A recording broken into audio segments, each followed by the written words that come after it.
અમદાવાદના ગોંડલ માર્કેટયાર્ડમાં પ્રતિબંધિત ચાઇનાનું લસણ આવ્યું છે। કોણે મોકલ્યું, કોણે મંગાવ્યું તે અંગે હાલ તો તપાસ ચાલી રહી છે।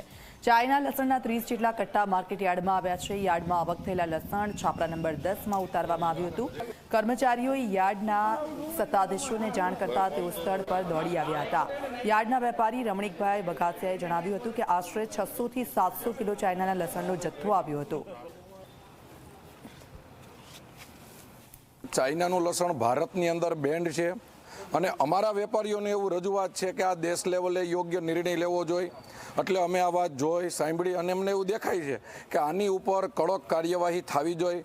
અમે આજે રાજ્ય સરકારમાં માન્ય મુખ્યમંત્રી શ્રી ગૃહમંત્રી સુધી અમે રજૂઆત કરશું અને ભારત દેશની અંદર જ્યાં જ્યાંથી આ લસણ ઘૂસતું હોય એને બંધ કરવું પડે, કારણ કે આ માર્કેટિંગ યાર્ડ ખેડૂતોના માર્કેટિંગ યાર્ડ છે અને ખેડૂતોના નુકસાનીની ભોગે કોઈ પણ આવી પ્રવૃત્તિ ચલાવી લેવામાં ન આવે એના માટે અમે રાજ્ય સરકારને અને કેન્દ્ર સરકારને કડકમાં કડક રજૂઆત કરશું અને અમારી વેપારીઓની લાગણી અને માગણી યોગ્ય છે, કારણ કે વેપારીઓની લાગણી અને માગણી એ પોતાના માટે નથી, આ રાજ્યના ખેડૂતો માટેની માગણી છે।